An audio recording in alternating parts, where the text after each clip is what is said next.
Good morning সকলকে। আমি রিয়া আর আমার চ্যানেল রিয়াজ বালি তোমাদের সকলকে স্বাগত।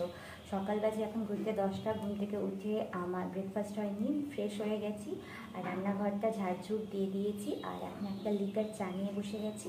আর এখানে ওটস আছে, মশালা ওটসটা আমি একটু খেতে পছন্দ করি আর সেটার উপরে একটু তড়কা দিয়ে দিই, ব্যাস এরকম করে খেতেই পছন্দ করি। তো আজকেও সকালবেলা দেখলাম আকাশটা মেঘলা হয়ে আছে, গরমটা বেশ লাগছে। আসলে কি বলতো, বৃষ্টি হলে একরকম, আর ওই বৃষ্টির আগে কেমন একটা গুমোট ভাব হয়ে থাকে না, ওইটা না খুব গরম লাগে। তো যাই হোক, আজকে খুব মিনিমাম রান্না আছে, রান্না বেশি নেই। কালকে বেশি করে ডাল রান্না করে রেখে দিয়েছিলাম পেঁপে দিয়ে, তো ওটা রয়েছে। আর আমাদের এই কদিন নিরামিষ চলছে, তো মোটামুটি সব নিরামিষ আইটেমই হবে। তো আজকে ডাল রয়েছে, পটল ভাজা আর ঘ্যাটকড়িটা যেটা কালকে কেটেছিলাম সেটাই আজকে বাটবো। তো এই হচ্ছে আমার রান্না আজকে। তো মোটামুটি ঘ্যাটকড়িটাকে জল দিয়ে সেদ্ধ করতে বসে দিয়েছি, সেটাকে ভাজবো। কিন্তু আমি ভাবছি যে তার একটু ব্রেকফাস্টটা তো করতে হবে আর ব্লগটাও স্টার্ট করতে হবে। তো চলে আসলাম তোমাদের সঙ্গে ব্লগটা স্টার্ট করতে। তো ঝটপট করে আমি ব্রেকফাস্টটা করে নিই, তারপর কথা বলি। তো এখানে আমি ঘ্যাটকলগুলো একটুখানি সেদ্ধ করে নিয়েছিলাম, এবং তারপরে খুব একটা যে সেদ্ধ করেছি তা না, মোটামুটি একটু ওই ধরো 60-70% আমি সেদ্ধ করে নিয়েছিলাম। তারপরে সর্ষের তেল দিয়ে তারপরে এই ঘ্যাটকলগুলোকে ভেজে নেব। আর তারপরে যখন দেখব ভাজা ভাজা হয়ে গেছে, তখন আমি এর মধ্যে কালো জিরে ফোড়ন দেব। আর তারপর তুলে নিয়ে সেটা অল্প একটু লঙ্কা দিয়ে বাটবো। এই শিলনোড়া তো অনেকে এখন বাটা ভুলেই গেছে, এখন সব মিক্সির যুগ এসে সব মিক্সিতেই বেটে নেয়। তো আমি এখানে দেখো এই যে তোমার কালো জিরে, কাঁচা লঙ্কা এবং এই যে ভেজে রাখা ঘ্যাটকলটাকে শিলনোড়ার উপরে দিয়ে নিয়েছি। এবার এটাকে ভালো করে মিহি করে পেস্ট বেটে নেব। আর ওই কড়াইতেই আর একটু তেল দিয়ে আমি এখানে পটলগুলো ভেজে নিচ্ছি। পটল ভাজা ডালের সঙ্গে কিন্তু বেশ ভালো লাগে আমার। অনেকে আছে যে পটল শুনলে নাকটা সিটকায়, কিন্তু সেরকম কিছুই নয়। আমার মা পটল ভাজা দিয়ে গরম ভাত মেখে দেয় শুকনো লঙ্কা দিয়ে, সেটা খেতে অমৃতর সমান, বিশ্বাস করো। তোমরা কখনো ভালো করে পটল ভাজা দিয়ে সেই তেল নিয়ে এবং শুকনো লঙ্কা দিয়ে মেখে খেয়ে দেখবে, কি দারুণ। তো দেখো ঘ্যাটকল বাটা হয়ে গেছে, ওইটুকু দিয়ে বাস এইটুকুই হয়েছে, ওই দুজনের খাওয়ার মতন। এরকম করে ঘ্যাটকল বাটা বা ভর্তা বেশ ভালোই লাগে। ভর্তাগুলো খেতে সত্যি ভীষণ টেস্টি হয়।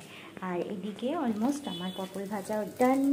এখন এগুলো বেশ তুলে নেব আর ব্যাস রান্না কমপ্লিট। এখন ঘর ঝাড় দেওয়া আছে, ঘর ঝাড় দেওয়া বলতে ঘর ঝাড় দেওয়া হয়ে গেছে, ঘর মোছা বাকি আছে, ওটা করে নিলে স্নানে চলে যাবো। তো রান্না বান্না হয়ে গেছে কমপ্লিট, এখন একটু বসে রেস্ট নেব। তারপরে এই ঘরটা যে ঘরটা থাকি ওই ঘরটা মোছামুছি বাকি আছে, রান্নাঘরটাও মোছামুছি করতে হবে। আর বাইরে এখন আবার বেশ রোদ উঠেছে, একদম গা পুড়ে যাওয়ার মতন রোদ উঠেছে। তো যেহেতু আমি রান্না করতে একটু ঘেমে গেছিলাম, তাই ভাবলাম একটু বসে নিই, রেস্ট নিয়ে তারপর বাকি কাজগুলো সারব। তো এইদিকে বোঝো কাণ্ড, হাজব্যান্ড এসে বললো বাইরের কুকুরগুলোকে খেতে দিতে হবে। তো তার জন্য আমি তাড়াতাড়ি করে চাল ধুয়ে বসিয়ে দিলাম। বাইরের কুকুর আজকে 10-15টা কুকুরকে খেতে দেবে। আর এই যে চিকেন রান্না আমার হয়ে গেছে, ওদের চিকেন আলাদা করে রান্না করতে হয় কোনো তেল মশলা ছাড়া। তো মোটামুটি আমার এখন এটাইটুকুই কাজ আছে। রোজ ভাবি যে একটু তাড়াতাড়ি করব, কিন্তু দেরি হয়ে যায়। আজকে ভেবেছিলাম তাড়াতাড়ি স্নান খাওয়া দাওয়া সারবো, আজকেই বরঞ্চ দেরি হয়ে গেল। রান্না তো হয়ে গেছিলো অনেক আগে, কিন্তু দেখো এখন খাওয়া দাওয়া সেরে এখন 3:15 বাজতে গেল। তো এখন একটুখানি ফল কেটে নিয়ে বসেছি, খাওয়া দাওয়ার পর একটু ফল না খেলেই নয়। এখন রেস্ট নিয়ে তারপর আবার হাঁটতে বেরোবো, আর ওই মায়ের কাছে যাব। তো দেখো এখন বাজে ঘড়িতে 5টা 15 মতন, আমি বেরিয়ে গেছি। আর বাড়ি যেতে ওই আধা ঘন্টা মতন লাগবে, আধা ঘন্টা 25-30 মিনিট লাগবে। আসলে আমি খুব একটা জোরে হাঁটি না, আস্তে আস্তেই হাঁটি।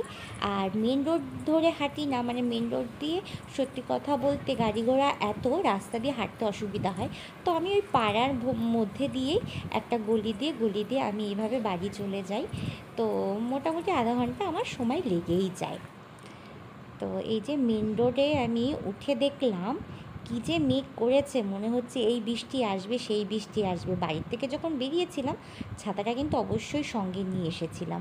রাস্তায় যদি আবার বৃষ্টি হয়, মা কিন্তু বলেই দিয়েছিল যে ছাতাটা কিন্তু সঙ্গে আনিস মাম।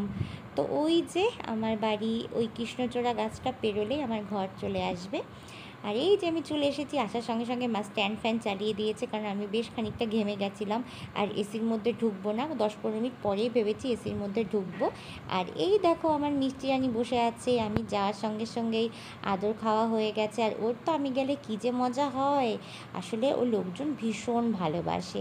তো যাই হোক, তো এবার যাব টিভির রুমে, আর মা চা বিস্কুট মুড়ি নিয়ে চলে আসছে। এখন একটু সন্ধ্যাবেলায় চা বিস্কুট না খেলে হবে না।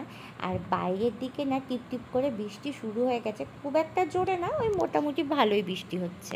বেশ কিছু সময় গল্প করার পরে এখন রাত হয়ে গেছে 8টা। আর মা আমি বলেছি ডিনারটা করে একবার সত্যি আমাকে বেরোতে হবে, বেরিয়ে মানে হয় না, মানে বিশ্বাস দেওয়াতে হবে যে আমি হ্যাঁ আমি কাজেই বেরিয়েছি, কাজেই গেছি, আমি কাজের জন্য এই প্রোডাক্ট মানে একবার আমাকে বাড়ি থেকে সেরেই নিলাম। তো এই বাড়িতে চলে এসেছি আর এখন বাজে 8:30। তো ওই বাড়ি যাওয়ার পরে বেশ বৃষ্টি হয়েছিল। তো আজকে না অন্যদিন হেঁটে হেঁটেই চলে আসি, আজকে আর হেঁটে হেঁটে আসিনি, আজকে টোটো করে চলে এসেছি। এখন ভীষণ ক্লান্ত লাগছে, এখন রেস্ট নেব। তো ভাবলাম ভিডিওটা তো শেষ করতে হবে তোমাদের সঙ্গে কথা বলে। তো আজকের জন্য টাটা, সবাই ভালো থেকো, সুস্থ থেকো, চলো বাই।